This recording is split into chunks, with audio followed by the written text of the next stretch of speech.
And I'm Yuji Masutomi from Center for Climate Change Adaptation. I'm chair of this seminar. And before going to these sessions, I would like to briefly introduce the objective of this seminar. And as you know well, the climate change impact have already appeared all over the world. And we are sure that mitigation is quite important, but also adaptation should be taken at the same time to reduce the climate change impact. And we are strongly believing that climate change information platform can contribute to build the climate resilient society by bridging the stakeholder and science. So in this seminar, in this session, we would like to understand and recognize the current situation of the information platform. And after that, we move on to the panel discussion. And in the panel discussion, we would like to discuss about the future of information platform. And then, so the question is like the question is like this: what is a missing point in the information platform, and also what is needed, what are needed in the information platform, and what is the next step in the information platform. So through these discussions, we hope to have a concrete image to go beyond the current situation. That's the objective of this seminar. Okay, so before going to the session, we have a video message from the Vice Prime Minister of Ministry of the Environment. So please share the video.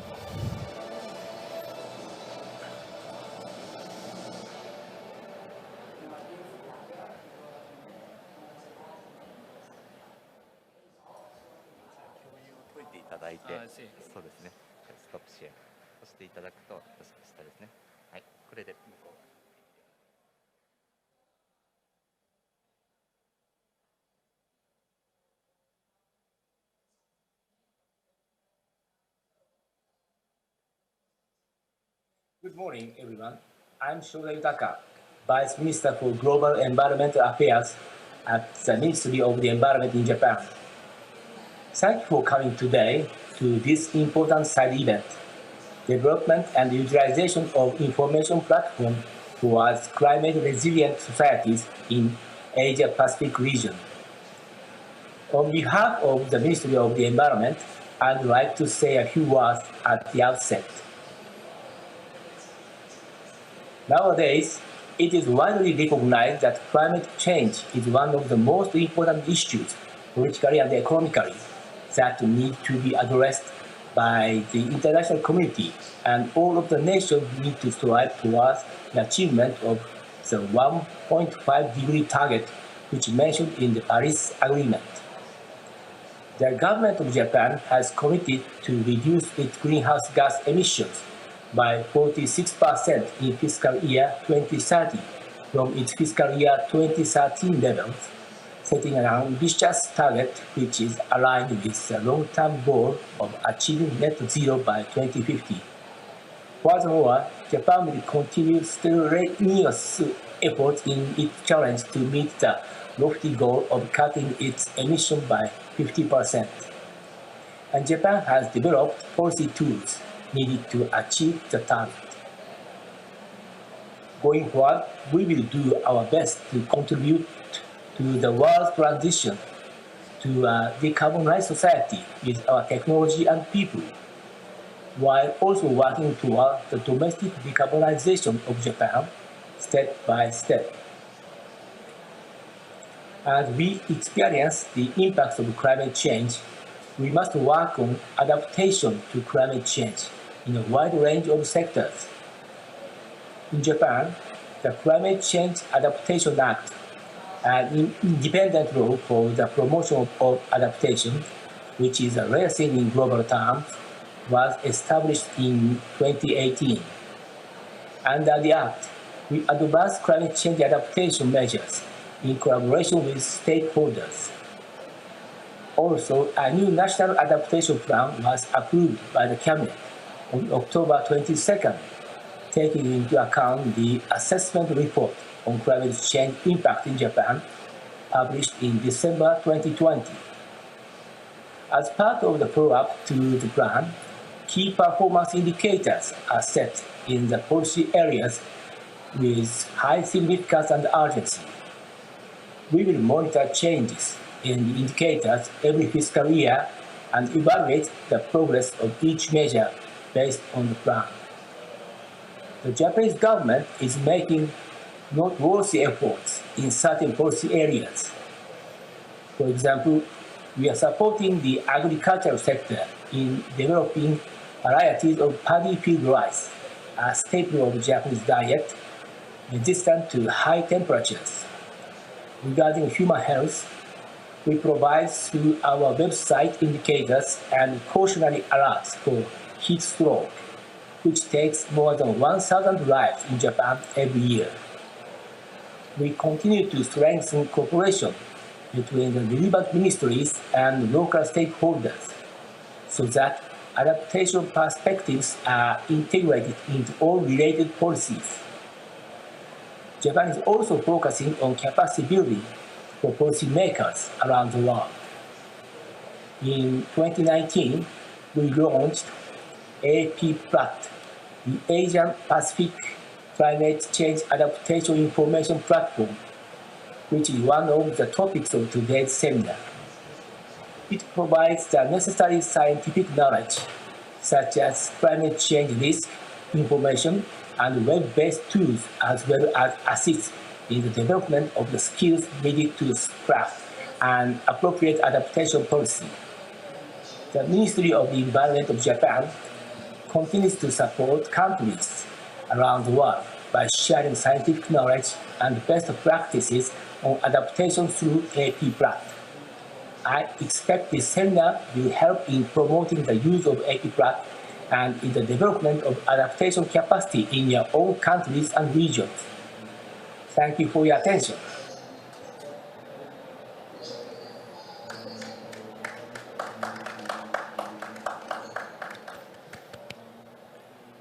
Okay, thank you for valuable comment from video message. Masatomi-san, please unmute your microphone again. The host is not allowing.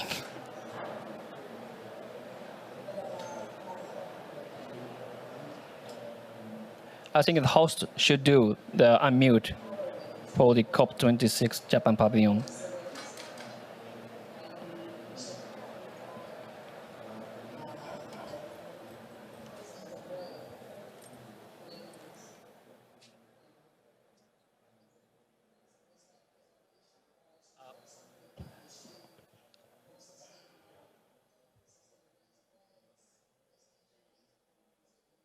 Host is now Akiko-san.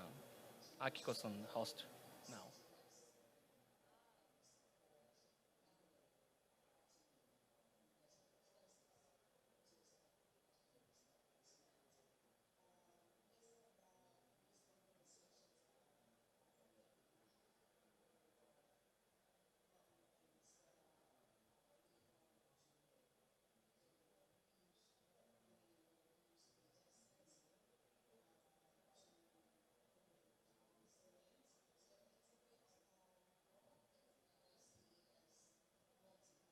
Hello, can you hear me?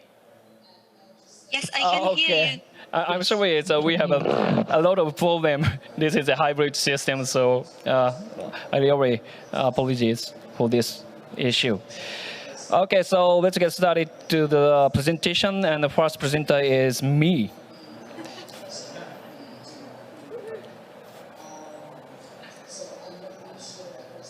I'm showing my screen.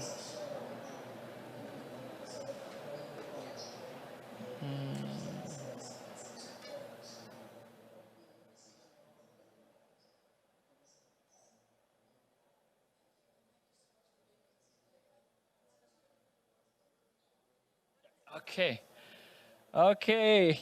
Hello, everyone. Again, my name is Yuji Masatomi from Center for Climate Change Adaptation. Today, I would like to explain the Asia-Pacific climate change adaptation information in Asia-Pacific region called AP-PLAT. First, I briefly explain what is AP-PLAT. AP-PLAT is a web-based information platform.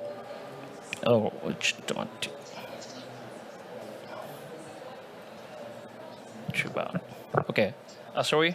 AP-PLAT is a web-based information platform on climate change adaptation in Asia-Pacific region, and it was established in June 2019. And AP-PLAT is providing scientific information on climate change, including future climate projection and the climate change impact and adaptation.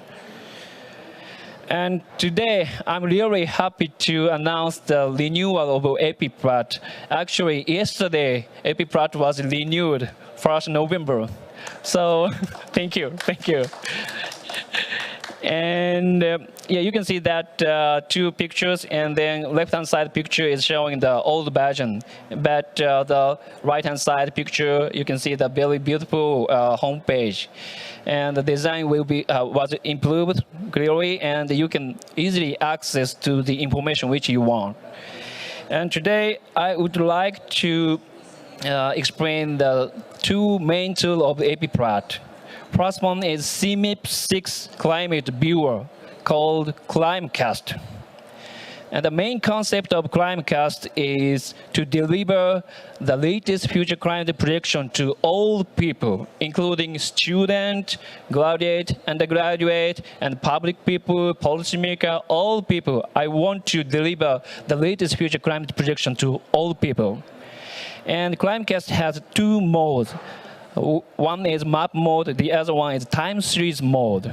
And in map mode, you can geographically compare future climate projection between climate scenario, including 10 climate model and 4 emission scenarios. And in time series mode, you can understand the future climate change over time, including the climate scenario, 10 GCM and 4 emission scenario. And then the most important feature of ClimeCast is you can easily download in CSV format, like Excel format, by one click. Right? So you can quickly and easily get the latest future climate projection by using ClimeCast, right? This is a very useful tool for the adaptation making, adaptation planning, right? And the other tool of AP-PLAT, which I want to explain here, is Climate Impact Viewer. The Climate Impact Viewer is providing climate change impact information based on the scientific result. And now you can see that the two pictures, and then this picture is showing the rice productivity change at the end of this century. And then left-hand side showing the no adaptation case, and the right-hand side with adaptation case. And then the color indicates the crop yield at the end of this century. And the dark color indicates a higher crop yield. So if you compare to these pictures, and then you can see that you can get higher crop yield with adaptation case, right? So you can compare using the climate impact viewer, so you can understand the future climate change impact. And these kind of tools are quite useful for the adaptation planning in your city, in your country, I hope. And also, climate impact viewer include a wide range of sector impact, including extreme weather, sea level rise, and health, agriculture, water resources, and ecosystem. And finally, so the final goal of AP-PLAT is bridging science and stakeholder. And then we have 3 pillars, and then you can see that the picture, the bridge, like bridge. And then we have 3 pillars of AP-PLAT activities. First one is providing tool like a ClimateCast or Climate Impact Bureau. And also, we also providing basic scientific information on the AP-PLAT. And the last one is the capacity development. Of course, capacity development is quite important for Asian Pacific countries. And then by doing these three activities, so we hope to bridge science and stakeholder. That is our final goal. Okay, thank you for your attention.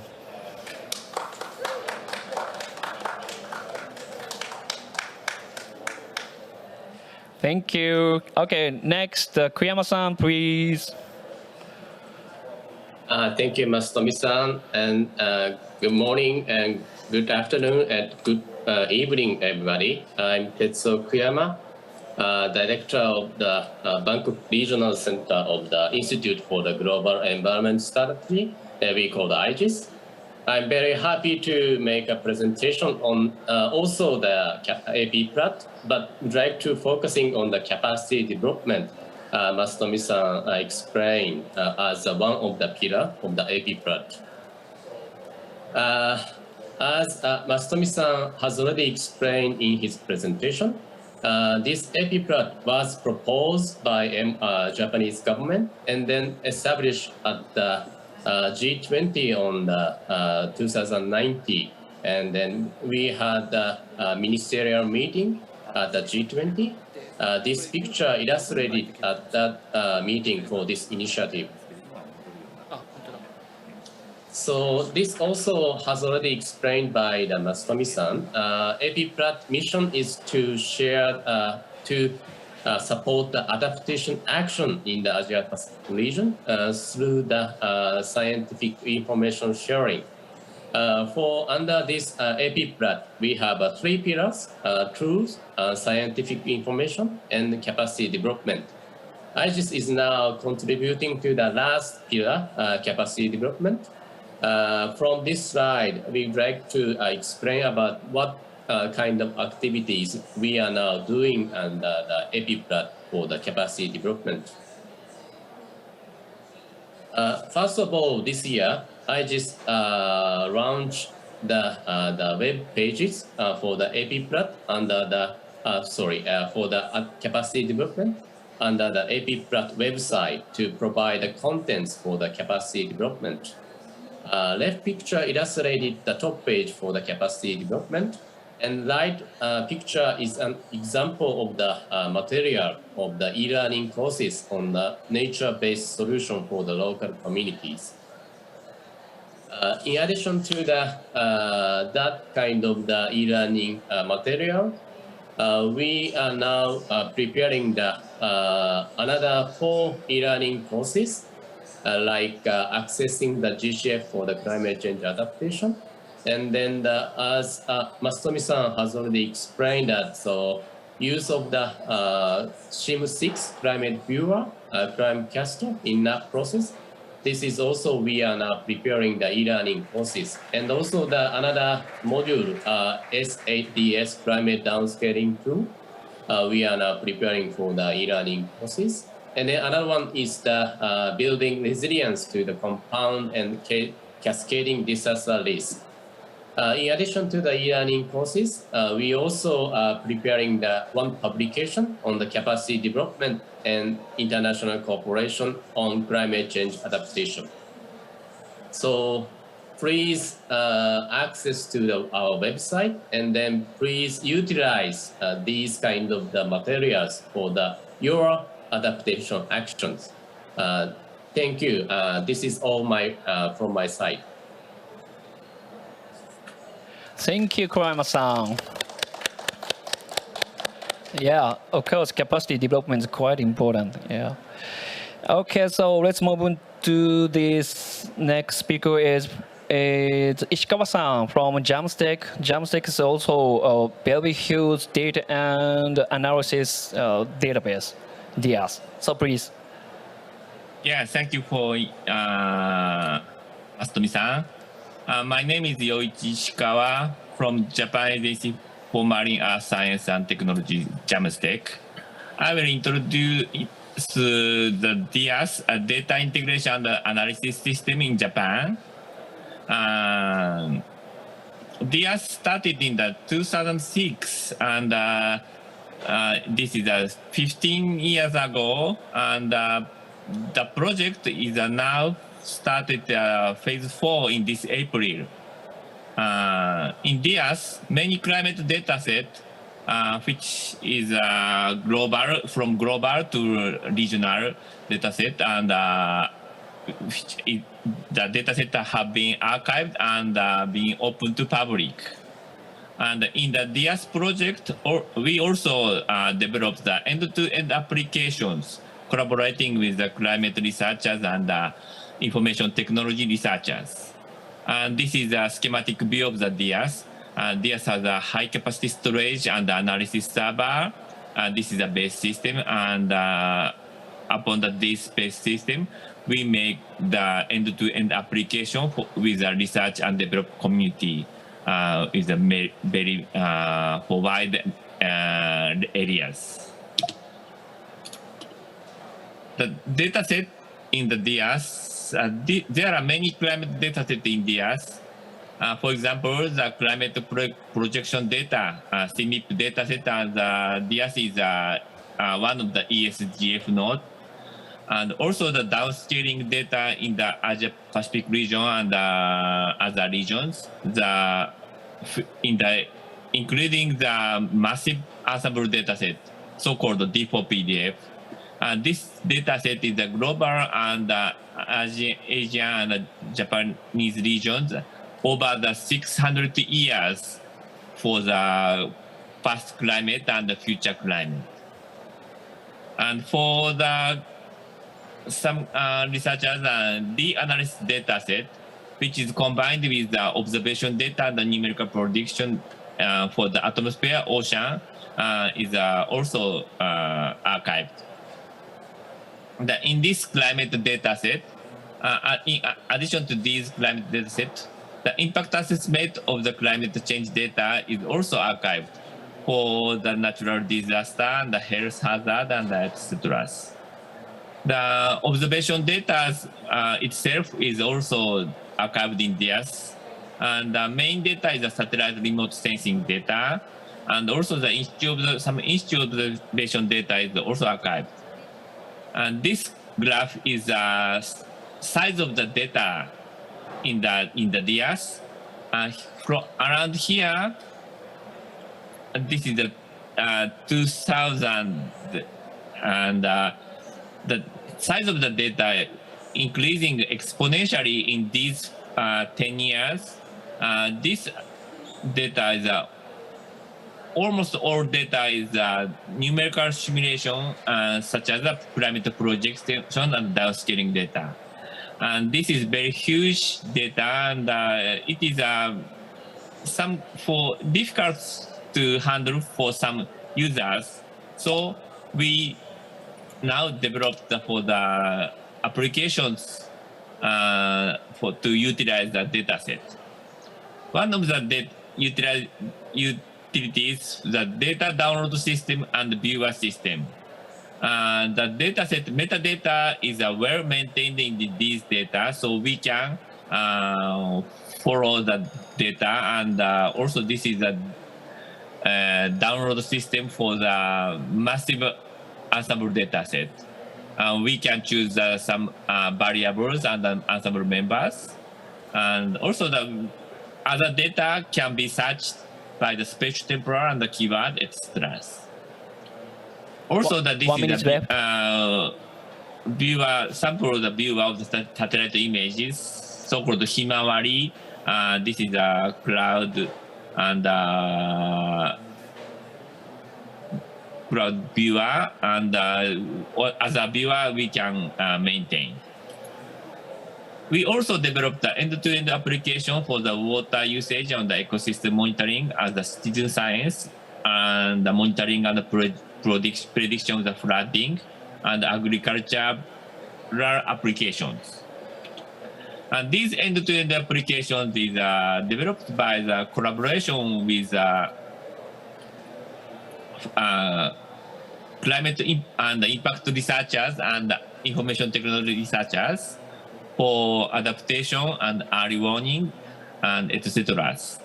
And the data set is from the climate data or the weather prediction and with some specific data application data set. We want to be a co-working platform of researchers associated with the climate change from, for example, from climate modeling and impact assessment to implementation of the adaptations. For extension of the user domains, we held a symposium and the community forum, and also we are now planning to some kind of the e-learning or the on-site learning system. Until phase 3 project, we focus on the disaster prevention, especially for flooding. And we will also focus on the other regions of the impact assessment adaptation. And this is the last slide of the example of the water disaster platform in DIAS. Sorry, this is for the African application, but we are developing for the similar application for Asia Pacific regions. This is West African regions, and for example, the rainfall data and inundation data and hazard mapping data. This kind of some applications are developed in DIAS, and also we make e-learning training for experts or the trainer, training of the trainers in this April. This is a number of the participants. Thank you very much. Thank you, Ishikawa-san. I'm so interested in your work, your activity. Thank you. Okay, so let's move on to the Ibete-san from Samoa, PCCC. Thank you, Matsusumi-san.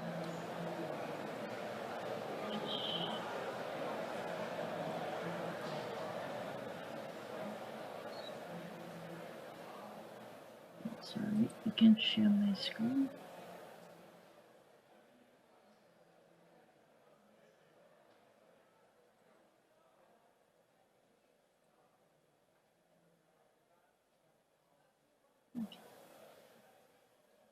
Yes. Good morning, good evening, and Salo Palava. I'm Yvette Kerstlake. I'm the Technical Advisor for Science to Services from the Pacific Climate Change Center. Our Pacific Island leaders have constantly stated that climate change is the biggest threat facing the region, with the potential to affect a range of sectors vital for the survival and sustainable development of Pacific Island communities and our unique environments. Hence the establishment of the Pacific Climate Change Center, which is the regional center of excellence for climate change information, research, and information. And it is hosted at SPRIT, and it was established in 2019. So we are only around 2 years old. The Pacific Climate Change Center is also a partnership between the government of Japan and Samoa, and it is funded through grant aid through JICA, through host country of SPRIT. And its operations has also expanded with the support of the government of New Zealand. The Pacific Climate Change Center has 4 main key functions. First is capacity building, where we support the delivering of programs for capacity building support with Pacific Island countries through thematic climate change areas. And through this, we have also developed a e-learning platform where we provide these thematic climate change courses to our Pacific Island countries. Our second key function is applied research, and this is where we host and support applied research, also aligned to the climate priorities within the Pacific communities, and is also to strengthen the capacity to deliver research within the region while drawing upon world-leading research, for example, the International Panel of Climate Change research. It also supports the implementation of the proposed Pacific Climate Science Research and Strategy. Our third function is on knowledge brokerage, and this is building the partnerships between the providers and the users of climate change information, but also improving access to scientifically robust, practical information that is available to the right people at the right time in the formats that they can use. Our fourth function is on innovation. We are striving to be the Pacific Hub for Innovation, where we provide climate change solutions to our Pacific climate change communities. And this is in support of the Pacific Roadmap for Strengthened Climate Services. Every now and then we hold challenge events, bringing together our researchers, policies, and practitioners to find solutions to climate change related challenges. Just to give you an example of our key functions and how we have delivered, this year we hosted a Pacific webinar with the Australian National University on the International Panel 6 Assessment Report. And this provided an avenue in which we could present the latest findings of the IPCC 6 report to our Pacific Island communities.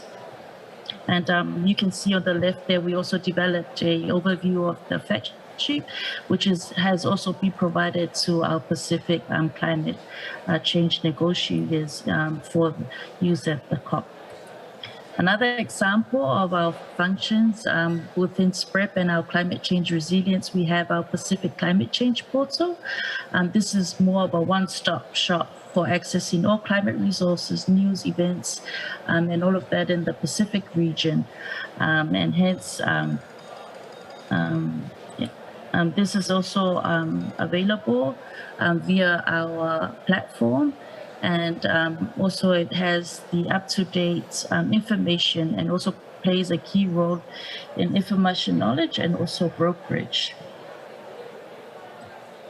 And just in terms of challenges and opportunities in the Pacific, as you're aware of, our Pacific Island countries are small island development states, and hence we are geographically unique. Like all other countries, we have telecommunication challenges to reach every community. And also that we have to ensure that information that is disseminated can't be too technical to be actioned and also disseminated. And hence we also looking towards bridging the gap between traditional knowledge and also science. And also we have a diversity in languages in the Pacific, where many countries have different variety of dialects, for example, in PNG. But the challenge is also, this is opportunities in order for us to plan and think ahead in regards to climate change information and dissemination, looking at bringing climate solutions to the forefront in terms of innovative ways to receive and disseminate information, especially across large distances. And also in order to co-design with local stakeholders from the inception to production and trainings on innovative technologies that will be accepted by our communities in terms of long-term sustainability. And with that, I would also like to acknowledge the National Institute for Environmental Studies, the Ministry of Environment, and the Global Studies Institute for this opportunity. Thank you. Thank you, Yvette-san. Very great introduction of PCCJ activity. Okay. Next is Kim-san. Okay, so let's move on to the next speakers. Kim-san from K4CAP, please. Yes. Sharing my screen.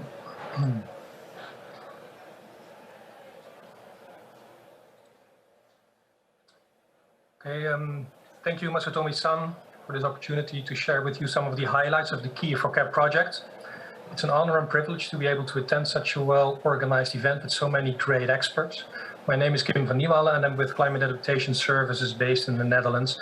And we are the independent broker in the Netherlands for the knowledge infrastructure for climate adaptation. We, for instance, have developed and are managing, amongst others, a national platform and a national climate impact atlas. We are increasingly working internationally to share our knowledge and experience, but also to learn from knowledge and experience elsewhere. In 2015, together with our colleagues from Oxford University, University College Cork, and the Stockholm Environment Institute, we decided to build a network of those operating climate adaptation platforms. The basic idea was that we all have to adapt to climate change, and all countries will eventually have a national adaptation plan or strategy in place, and all countries will establish a digital platform for that matter. However, there was no such thing as an infrastructure to exchange knowledge on this, like a network, forum, or community of practice. So we initiated this network, and we were fortunate that the European Commission, through GIZ, was willing to fund our activities in the last 2 years through the Key4CAP project. We started our network from a European setting, but we soon learned that our friends of Nice in Japan had similar ideas in an Asia-Pacific setting. And so we quickly evolved into a global network, as you can see on this map. And we expect that this network will only expand more and more in the near future. The interesting thing about our network is that we see a variety in geographical circumstances and cultures and traditions, of course, but we all appear to be sharing our ambitions, challenges, and insecurities, no matter where we are on this planet. One of the things that we share is the acknowledgement that climate adaptation platforms play pivotal roles in galvanizing climate action. They provide access to decision support tools. They share adaptation solutions and case studies. They help raising awareness. They provide guidance, but also quantitative data, and of course, scientific literature and research. And many also encompass a support service. The Key4CAP project has delivered a very rich output, as acknowledged by the project partners. With the limited time I'm having now, I will not touch upon any of these, but I would like to refer to some resources that provide valuable content for those working on climate adaptation platforms or those planning to work on them. I can, of course, very much recommend the Key4CAP project workspace, but also the We Adapt platform is worth visiting. Also, 3 interesting journal articles and some blogs are mentioned on the slide, as you can see here. For those who would like to know more, please feel free to contact me or any of the project partners. When we think of climate adaptation platforms, we probably think of a platform as a web-based virtual construct. As project partners, we have learned that this is true and that they are cornerstones of the climate adaptation infrastructure.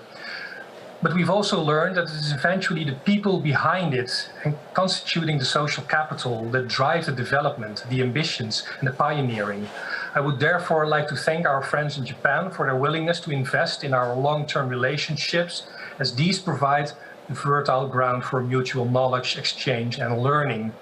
I truly believe that we have only just begun and that we will see an increasing importance of climate adaptation platforms, hence the need to invest in them as digital constructs, but particularly as the much needed human capital for that matter. Thank you for your attention. Thank you, Kim-san. Great introduction for your activity. Networking is quite important for enhance our information platforms. Okay, so next speaker is Linda from the Glasgow. Good morning, good afternoon, good evening, wherever you are in the world. It's a great pleasure to be here in Glasgow, where I'm from. So let me just share my screen. Let's see, which one?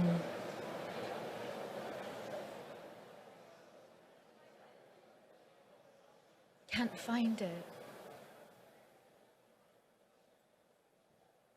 Bear with me.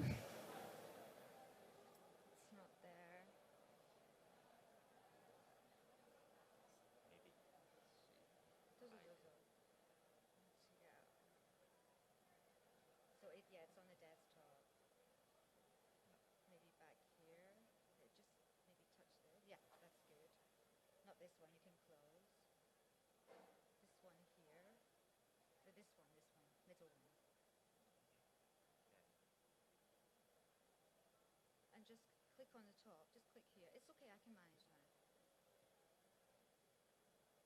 Okay.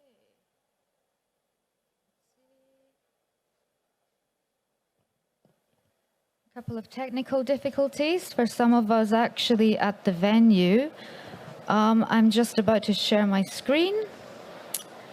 It's disappeared again. Oh, no, here we go.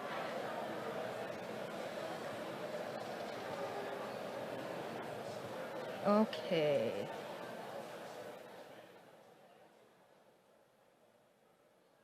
It's already in presentation mode, mother.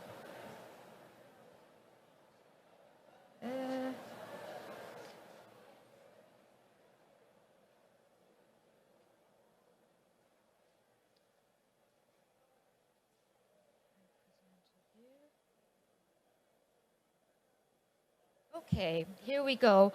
Thanks to all of our participants so far. You've kept within 5 minutes. In fact, some of you were less, which might give me some more time. My name is Linda Stevenson. I work with the Asia Pacific Network for Global Change Research based in Kobe in Japan. And I'm going to talk to you about APN's role in bridging science and stakeholder communities for a climate resilient Asia Pacific region. I was asked to discuss views on how to deliver scientific information to communities through information platforms. So that just covers a little bit of what APN does. Next slide. So we are an intergovernmental network of 22 member countries in the Asia Pacific region.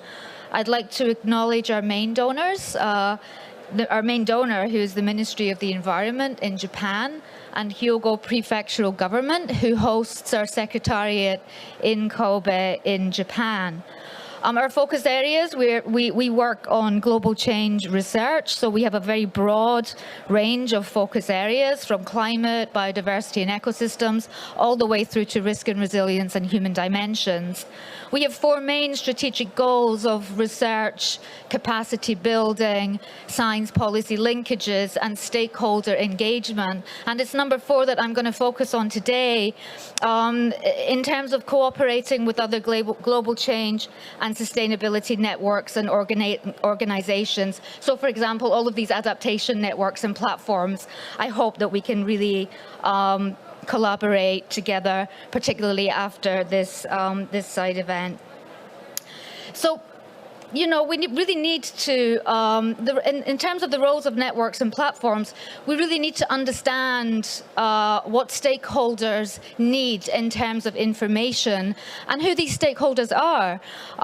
We have policymakers who are looking to plan their policy, and they look for certain kinds of information. We also have scientists working on various research who are also looking for different kinds of data.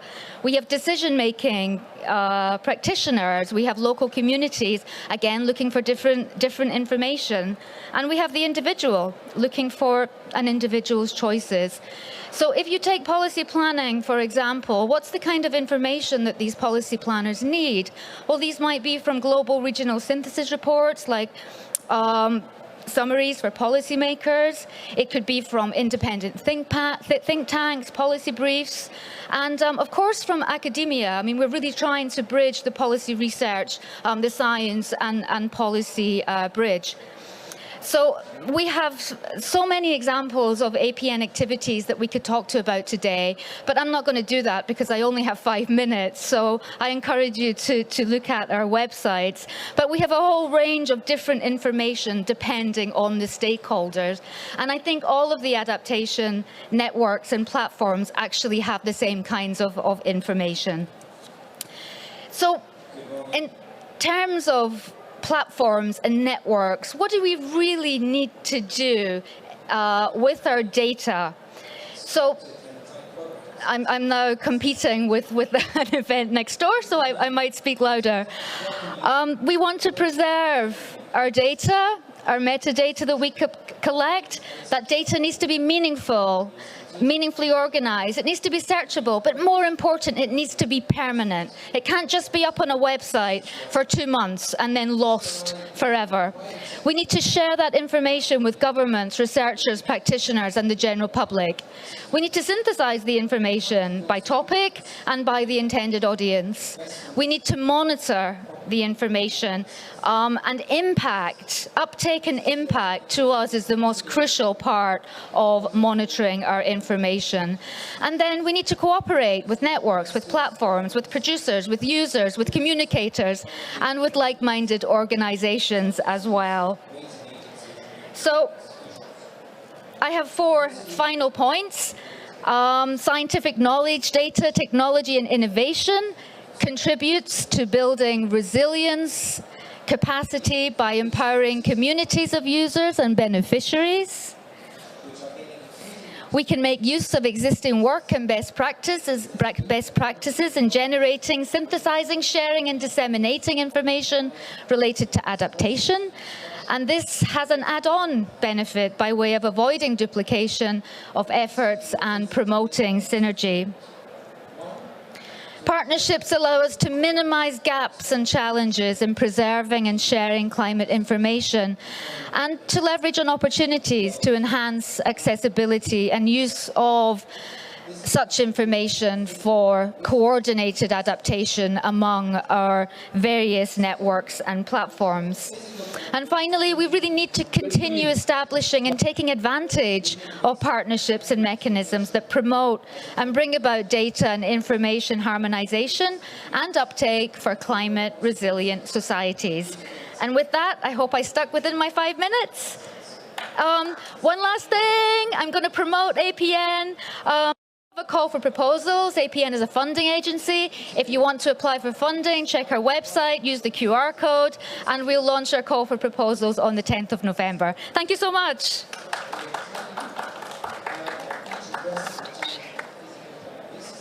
Okay. Thank you, Rinda-san. Introduction of APN activity. Okay, so last presenter is Babu-san.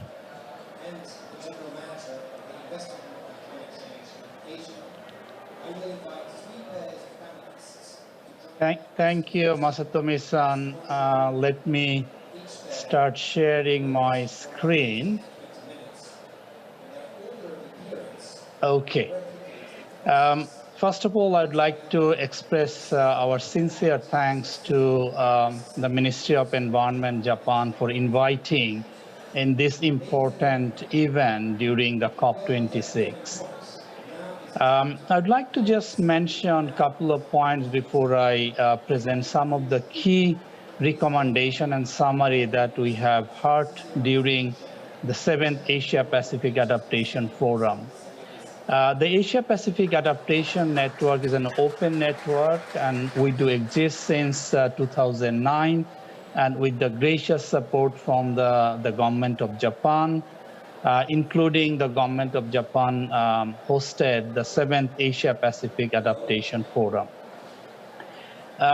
What I'm going to talk about the whole issue of enabling the resilience for all, that was the theme of our adaptation forum. But what kind of the step changes required out of the 5 enabling conditions that we talked about during the forum. One is the policies and the governance, the planning and the processes, the financing and investment, the science and assessment, and then the technologies.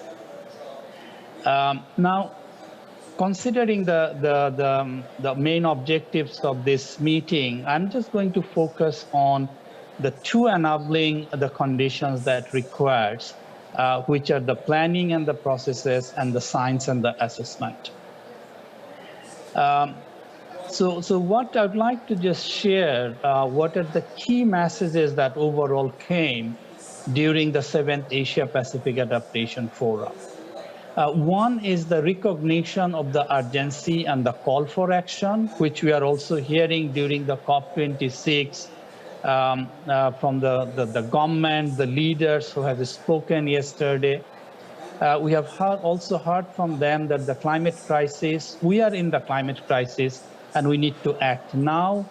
And what we have also heard from the participants, which was more than 3,000 from 60 countries attended the Asia Pacific Adaptation Network, saying that the resilience is a journey and need to start from the people perspective. And we have also heard that if we look into the game changer, the youth, the innovation, the partnership and the cooperation, and the mobilization of the investment are the key game changer in future. We have also heard from our former Secretary General, Mr. Ban Ki-moon, that it is not the changes that we require in terms of the incremental change. If we look into the crisis, it's basically incremental changes are not adequate. We need to do the step changes. And the step changes in terms of the ambition, the step changes in terms of mobilizing the climate finance, also the step changes and the stronger partnership in the knowledge exchanges. So in that context, the whole discussion we are having, this is very, very important in terms of the partnership and the exchange of the knowledge.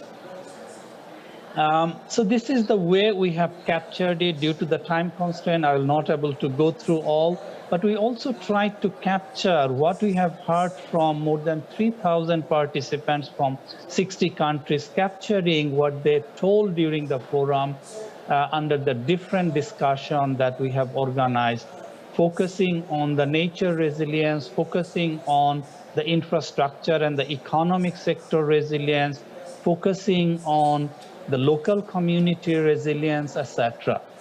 But as I mentioned, that if we look into the two main areas that I'm going to talk, the key messages that we have heard during the forum is that, which I have already talked about, is a resilience is a journey. But most important part as a part of the journey is the system thinking requirement. And through that system thinking requirement, we'll be able to focus on the people and we'll be able to bring the planning processes more comprehensive. And it also provides the opportunity and the leadership is necessary for bringing the different actors together as a part of the planning processes. And without the political will and the leadership, we have also heard from the participants that it is very difficult to see the changes. So what are the step changes required in terms of the planning and the processes? One is break the silos, and the silos that we are seeing in terms of the vertical, the horizontal, the sectors, the actors, but we need to bring them together. It is also important to promote the coordinated adaptation planning processes, and when we are talking about the mainstreaming, it is not only mainstreaming for a sector or mainstreaming at the national level, but it requires the mainstreaming at the all level. And again, repeatedly, we have heard that we need to do the planning, putting the people in the center, and also it needs to make very context specific. And one of the very, very important elements that we have also heard that we need to move beyond the short-term, the development planning and the budgeting that we are seeing. We need to go for a longer term, the adaptation planning. This is another also the slide that the way we have captured the messages. I'm not going to read all of this because of the time constraint, and let me move to the science and the assessment aspect. What we have heard that innovation and the solution for climate change adaptation need to come from the bottom up, because the adaptation is context specific and it needs to be centric around the people. Then the integration of the science and assessment provides a collective opportunity to work across the discipline and strengthen the regional and the transboundary cooperation, and particularly the whole aspect of the transboundary cooperation often missing. And then the greater collaboration and the meaningful partnership, which are talking about the partnership and the network building, and also need for the systematic changes and the coordinated effort. So what type of the step changes required is the user-centric. So when you're talking about the data, information, adaptation practices, need to be user-centric. We need to do more action research. We need to engage the communities. We need to encompass social and the behavioral science, and we also need to address the transboundary, the climate risk. So we have also captured the messages through this, the artistic diagram. But let me just end by saying that we are very thankful to the government of Japan for advancing this, the climate adaptation and the knowledge exchange. And the partnership and the knowledge exchange is very, very important. Thank you very much once again for inviting the UNEP and the Asia Pacific Adaptation Network just to share a couple of the key recommendations from the 7th Asia Pacific Adaptation Forum. Thank you. Over to you, Matsumi-san. Thank you, Bob-san. We got a key message from AP-PLAT Forum. Okay, so we had all presentations, 7 presentations, and we before moving on to the panel discussion, this is a very important session, the photo session we have, right? So, Akiko-san, please. Okay, so all people active on your video, right? And then we will take a picture. Screen picture. So all people, for all participants, please video on.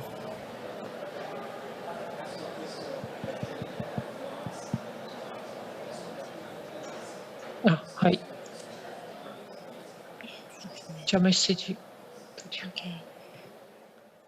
Thank you, Mastomi-san. So we are now ready to take picture with everybody. But first of all, we'd like to take picture with speakers first. So all speakers, please turn your camera on.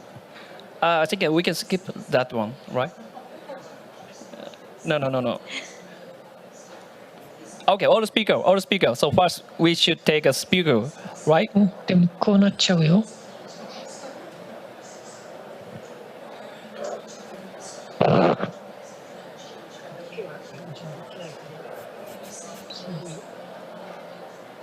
Okay, so my colleague Sue is now checking the everybody's camera and the screen. So please be ready and make a big smile.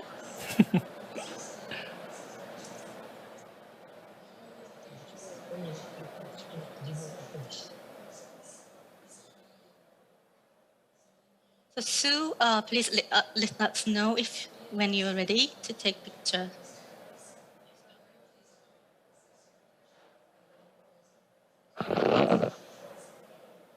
Hi. So I will take a picture now. Okay, so all people for the participant in Zoom, so please put on move on screen. So how to say? I don't know. On your camera, yeah, put on your camera. All participants in Zoom, please.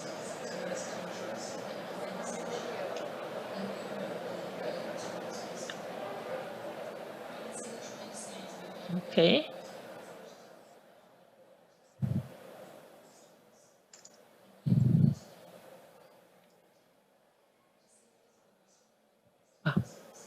No. はい、ありがとうございます。はい、ありがとうございます。Did you? Capture. Thank you. Shall we try again? Okay. Yes. Okay.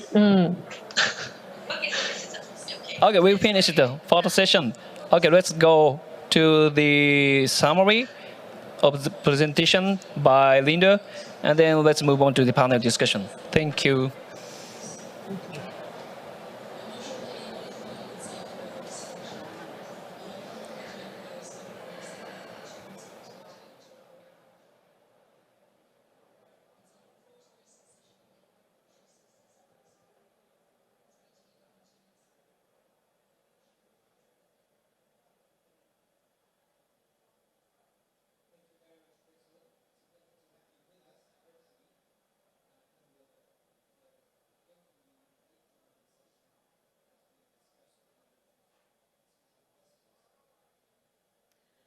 Okay, thank you for bearing with me. I think my moderator's summary will be longer than the presentations, but please bear with me. So following our presentations, we listened to various activities undertaken by a range of actors who presented on their efforts to enhance climate resilient societies in the region, mainly related to the kinds of approaches, outcomes, needs and challenges for developing climate resilient societies in the Asia-Pacific region. Dr. Yuji Masatomi from Nice introduced the Asia-Pacific Climate Change Adaptation Information Platform, otherwise known as AP-PLAT. This website-based platform provides scientific information on climate change, including future projections, impacts, and action-oriented adaptation. CMIP6 climate scenarios available on the platform provides information on climate projections for all stakeholders, and the Climate Impact Viewer provides climate change impacts information based on scientific results. Via the 3 pillars of AP-PLAT, which are tools, scientific information, and capacity development, AP-PLAT provides a bridge between science and stakeholders for effective climate change adaptation in the Asia-Pacific region. Mr. Koyama of IGES focused on the capacity development pillar of AP-PLAT. He outlined many initiatives, including developing e-learning courses for accessing the GCF funds for adaptation, ClimaCase for national adaptation planning processes, nature-based solutions and adaptation for local communities, and disaster risk reduction. He outlined too a publication under development entitled Capacity Development in International Cooperation on Climate Change Adaptation. Dr. Yoichi Ishikawa of JAMSTEC explained the Data Integration and Analysis System, otherwise known as DIAS, which was initiated in 2006, and numerous climate datasets, have been archived and are in the public domain with open access for all. The DIAS end-to-end applications for early warning systems and adaptation have been developed with collaboration among climate and IT researchers. DIAS essentially is striving towards being a collaborative platform of researchers associated with climate change, including modelling, impact assessments and adaptation implementation. Ms. Yvette Ms. Yvette provided information on the activities of the Pacific Climate Change Centre, or PCCC, established in Samoa in 2019. The 4 key functions of PCCC are knowledge brokerage, innovation, applied research and capacity building. She stressed that building partnerships could effectively improve the coordination of climate change training efforts in the Pacific region. The Pacific Climate Change portals remain an essential tool to access information and plays a vital role in information knowledge management and brokerage. To counter the many challenges faced in the Pacific, she stressed co-design of projects with local stakeholders from inception to production, and further training on new innovative technologies for long-term sustainability. Dr. Kim Van Newall discussed the growing international knowledge exchange network between climate change adaptation platforms, KE4CAP. He discussed the various roles and activities undertaken by the climate adaptation project partners.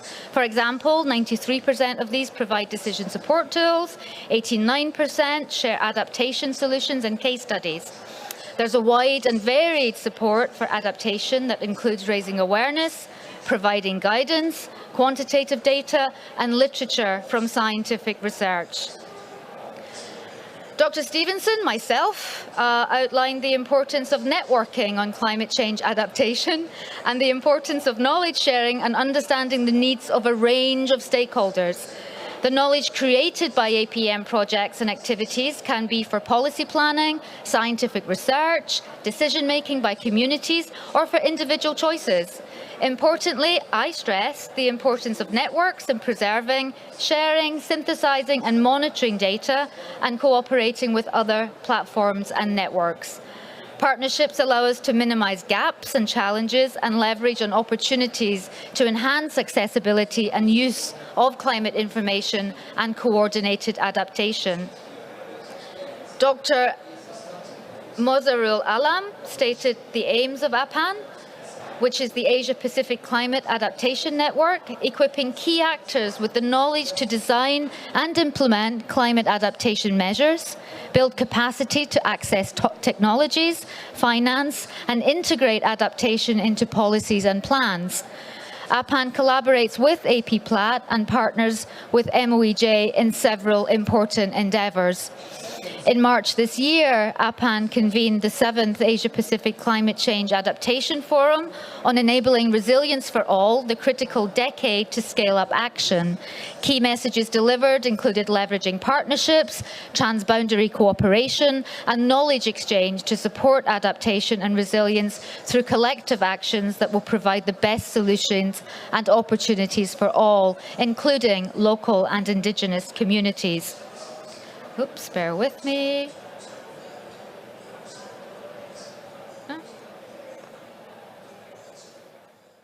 So slow.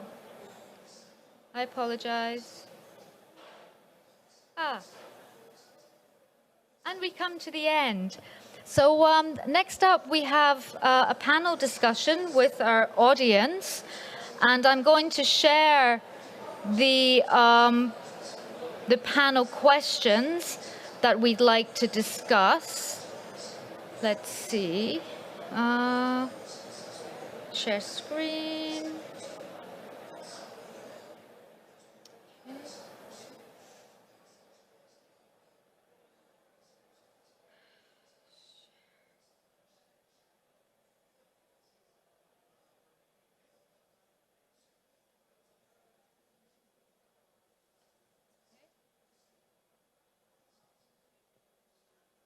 Fine. So I won't hold this slide up for long. I just wanted our viewers in the audience, thank you for coming, to hear a little bit about the panel session and the questions that we want to ask. Hopefully we can open the floor to you. And our panel session, in order to maximize the potential of information platforms, our panelists will discuss what is lacking in information platforms for bridging science and stakeholder communities, the next steps needed, and explore ways to achieve our final goal of enabling climate resilient societies. I'm going to go back to my desk because I can't read this. So what gaps are there between stakeholders and science communities? How can information platforms fill these gaps? Our second question today to our panelists will be, what are the most important features of information platforms that link science with stakeholder communities? And the third, what kinds of collaboration and partnerships are needed among information platforms, organizations, institutes, and universities that can accelerate the realization of climate resilient societies? And I have a piece of paper.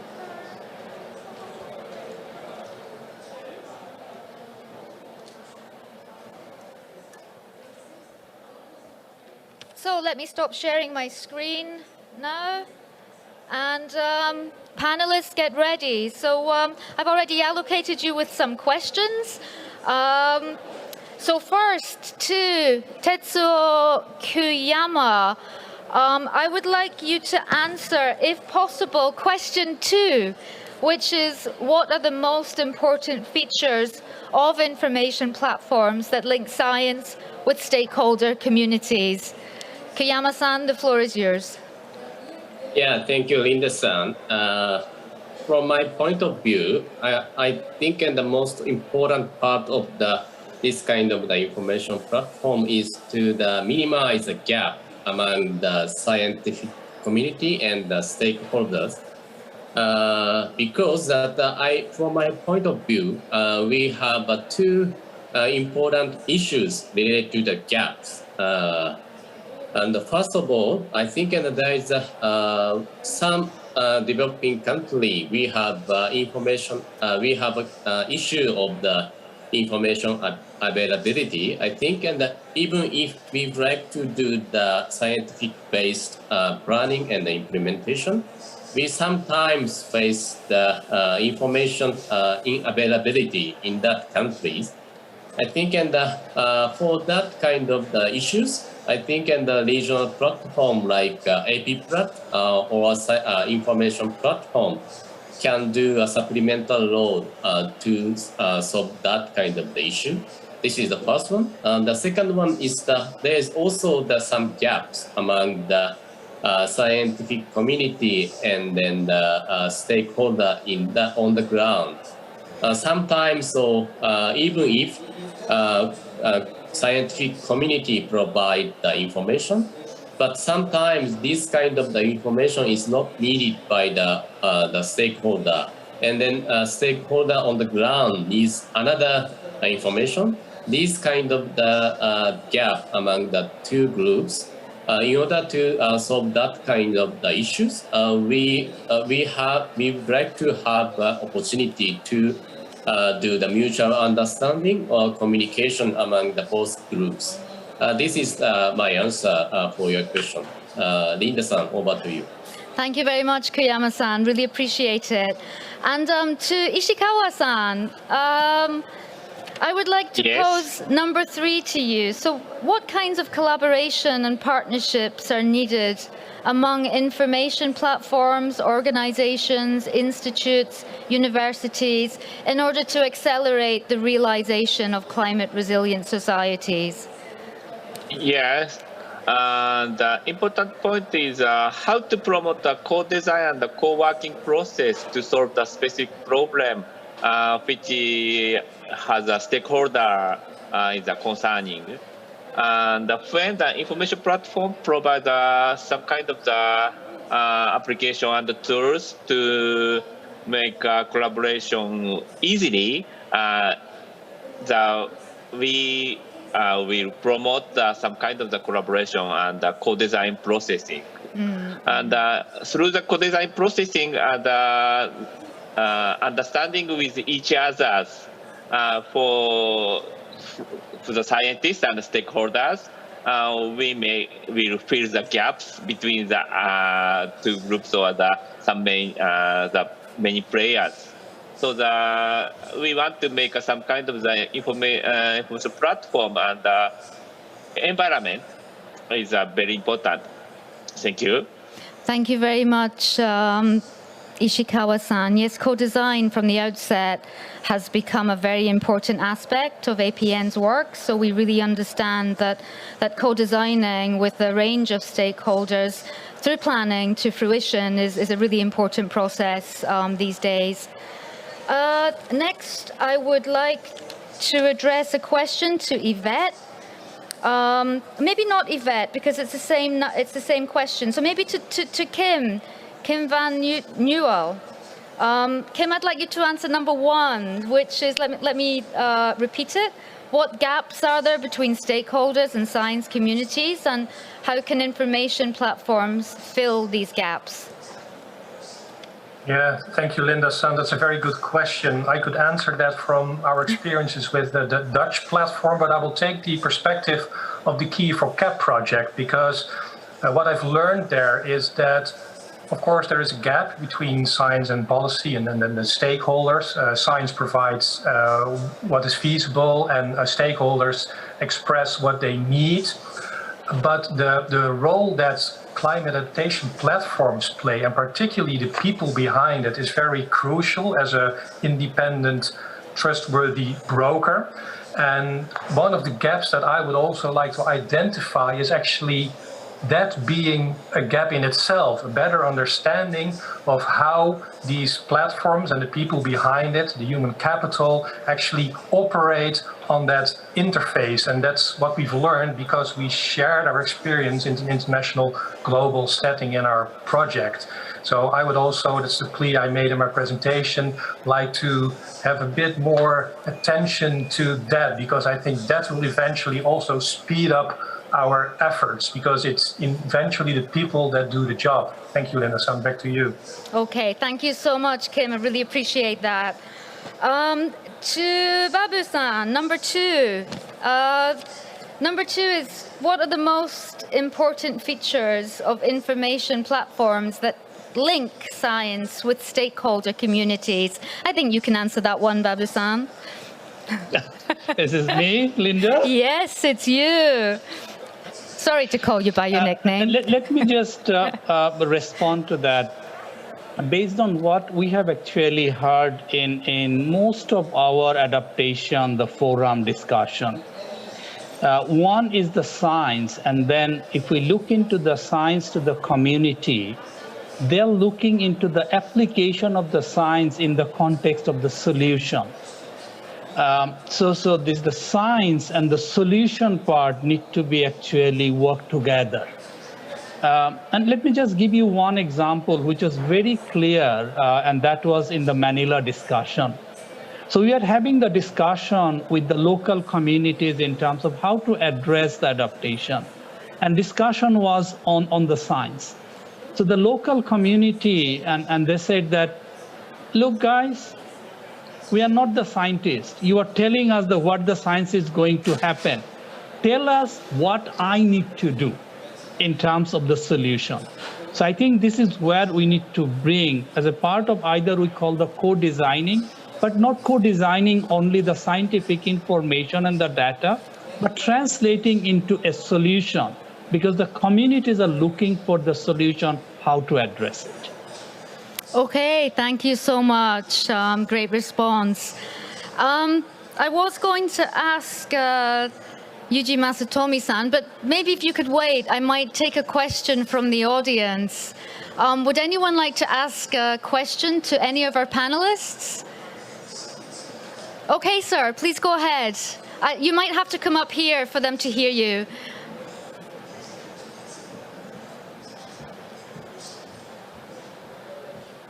Okay, thank you very much, everybody. My name is Leslie Maben from the Open University in Scotland.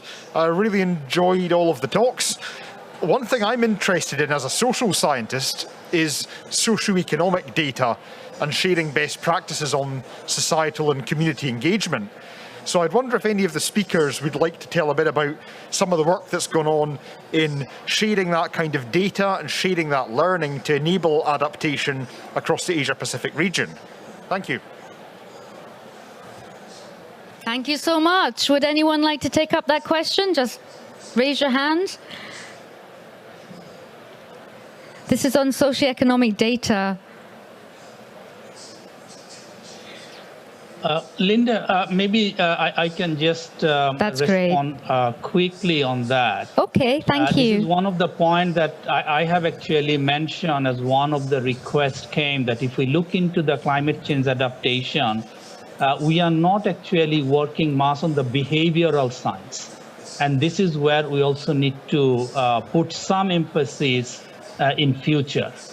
So I can just mention that as a gap identified, because we are not investing enough on the behavioral science of the adaptation. Okay, thank you so much. Sir, does that answer at least part of your question? Yes, okay, fantastic. Let me just check the time. I think my chair should come up and answer one of the questions. I'll give you number one, which is, what gaps are there between stakeholders and science communities, and how can platforms fill that gap? And then, Chair, I will hand everything over to you. Thank you, Linda-san. Yeah, actually, I made these three questions, and I should answer to the question. Yeah, but I want to know the answer to this question, and then I organized this session in COP26. So, but through this discussion and what I understood here is, I think, the understanding of needs of policymaker or stakeholder is quite important. And I'm a scientist. I'm one of the scientists. So from the scientist views, I think I cannot recognize and I do not understand the policymakers' needs and also stakeholder needs. So I really want to know recognize their needs, stakeholder needs. And I give you one example. For example, the climate model is providing the gridded data, 50 kilometer data. But the policymaker cannot handle with that data. The policymaker just want to know the country average climate projection or province level average climate projection or impact data. Such kind of data is needed for the policy making and the adaptation planning. So I think all people can easily understand that thing. So, but scientists do not understand such an easily understanding point. So to fill the gap, I think the communication is quite important, right? So, but what kind of communication should we have? But I think the information platform will give a place to communicate between policymaker and stakeholder and scientist. And then maybe we can, that is, I think, AP-PLAT, it is a missing point. We do not have any place to communicate with stakeholder and the scientists. So I think this is regarding, it's related to the second question. What is a missing point? What is an important function in information platform? I think we hope to, we will give some place. We will give some place to communicate between stakeholder and scientists. That is, I think, the next step. What I'll understand here through this discussion. Okay, so that's all.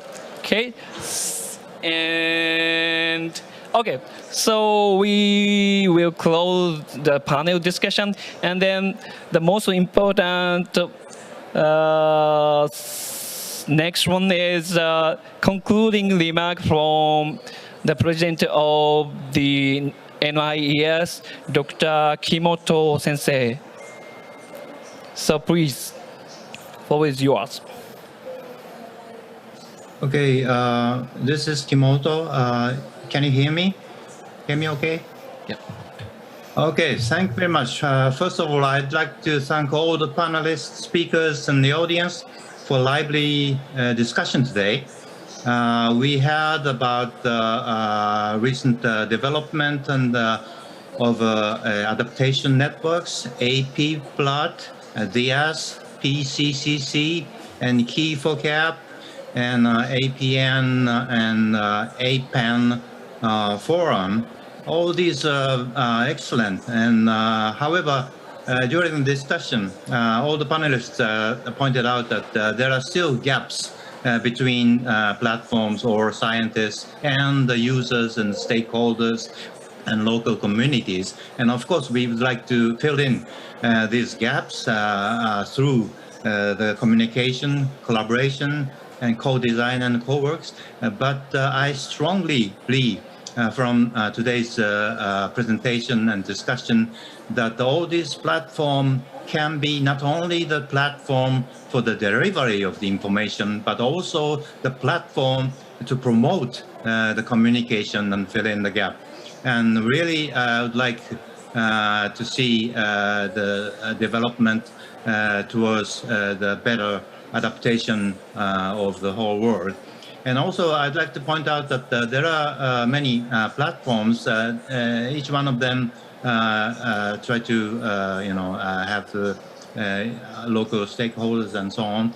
But also, the networks of these platforms might be enhance the utility and enhance the benefits of the stakeholders all over the world, so that the communication not only with the stakeholders but also within the platform providers may also be an important aspect of the development.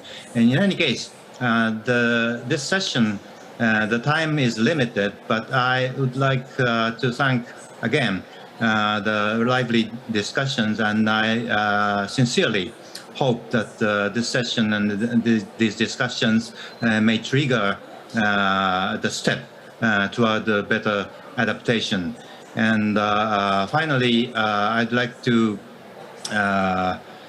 share the wish for the great success of this COP26. Thank you very much.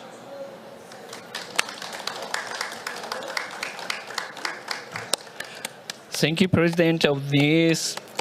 Okay, so we would like to close, and in this session we had many lessons, and also we had quite concrete understanding for future of the information platform. So maybe this is, I think, a starting point. Okay.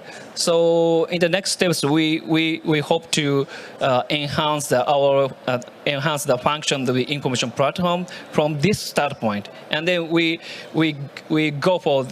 hope to go beyond the current situation together with us, right?